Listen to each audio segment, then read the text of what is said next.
On a eu une première chronique brillante. Hein. Voici la deuxième. Voici Camille Chamou. Merci, Camille. Camille est l'un des remèdes les plus efficaces pour lutter contre la dépression. La preuve immédiatement. Quelle pression. Alors, cher Raphaël Misreille, on est lundi matin et vous venez nous parler de la nuit de la déprime. Parfait. Bon, bah, vous avez certainement pas regardé Splash sur TF1 vendredi soir. J'ai vu. Parce que je peux vous dire que ça va être chaud à concurrencer niveau déprime. Hein. Enfin, moi, je suis totalement pour votre nuit de la déprime, même s'il y a quand même 2-3 points où je suis pas d'accord. D'abord, vos guests spéciales déprime. Bon, Christophe Ondelat, ok, on capte.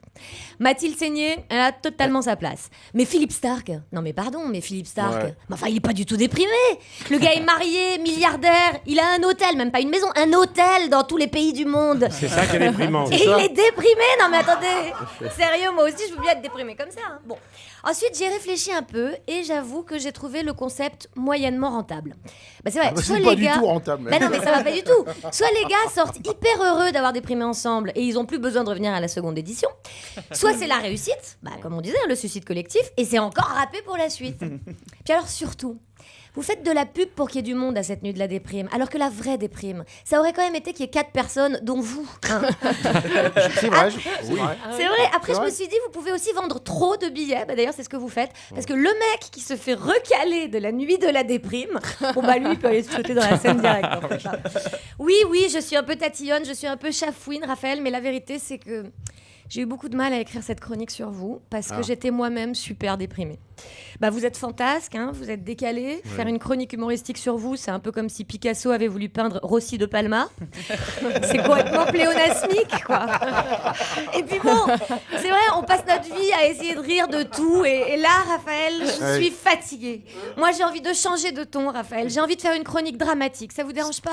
Mais pour ça, il faut une musique dépressive. Ah bah génial. Il va adorer. Ah bah je préfère. Ah oui, bien. Alors Raphaël, vous êtes né en Tunisie. Un pays aujourd'hui ravagé par une guerre civile épouvantable. Oui. Vous êtes arraché à Voiracine à l'âge de 1 an, beaucoup trop tôt donc, avant même d'être construit, ce qui explique votre cyclothymie et votre maniaco-dépression chronique. Enfin, il y a quand même autre chose qui explique tout ça, c'est que vous arrivez non pas à Marseille, non pas à Paris, mais à Troyes, dans l'Aube, qui n'a de lumineux que le nom.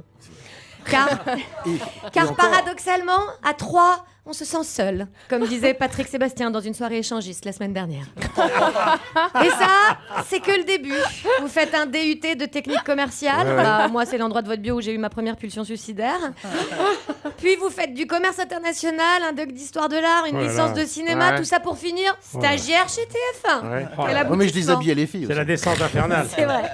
Bon, après, vous bossez avec Ruquier. Alors là, un certain esprit corporate européen m'oblige à dire « Hey, quelle chance !» Et puis après, enfin, une bonne nouvelle, vous vous faites virer des grosses têtes. Mais bon, moi, à ce moment de votre CV, je pleurais déjà à chaudes larmes. Non mais le pauvre. Puis de perdu de vue aussi. Ah, oui, voilà. Oh non mais voilà. Alors moi, j'étais en larmes, hein, mais c'est dégueulasse. Mais pourquoi il a l'air sympa en plus, ce mec. Et que ne lis-je pas la ligne suivante? Un jour, vous rencontrez dans le travail Michel Drucker. Enfin un peu de lumière dans cette vie de cauchemar. Vrai, mais je sais, on a eu si peur pour vous. Et alors depuis, réussite, succès, lumière, joie dans les cœurs, disparition des rides et des maladies précoces, enfin le trajet habituel quand on rencontre Michel, et je dis pas ça parce que c'est mon patron. Et puis aujourd'hui, vous êtes là, un fringant. Très bien Camille, très bien. Je vous en prie Michel, je vous redevrais ça. Fringant, beau comme Apollon sortant des nudés de l'Olympe, auréolé de triomphe et couvert d'une sueur appétissante qui perle sur son torse musclé. Enfin, bravo Camille. Raphaël, quoi. C'est de l'impro en plus. Et c'est pour ça que, repensant à toutes ces années sombres d'avant Michel, vous avez eu une pensée émue pour tous les déprimés de France et vous avez créé cette nuit de la déprime qui pourtant ne vous touche plus guère. Mais quelle générosité, Raph! Les réussites sociales. Moi aussi, Raph. Maintenant que je travaille avec Drucker, je suis heureuse toute la journée. Mais du coup, j'ai décidé de faire comme vous et c'est pour ça que j'ai composé un rap pour tous les déprimés. Pom, voici le premier rap au Valium. Spécial dédicace à tous les Lascars sous Xanax, toutes les zouzes et tous les gars qui sont rien sans leur Temesta, tous les chroniqueurs sujets au changement d'humeur. Faites entrer l'invité, Michel sera son docteur. Mathieu a stoppé le Tranxène, Charlotte a repris la scène, Commandeur a trouvé le bonheur et Julie maintenant elle sourit. Alors si t'as plus d'énergie, chiale pas tout seul dans ton lit. Écoute notre émission et plutôt que de tourner en rond, prends tes places aux Folies Bergères, tu déprimeras moins que chez ta mère. Oui. Camille Chamou, au top de sa forme.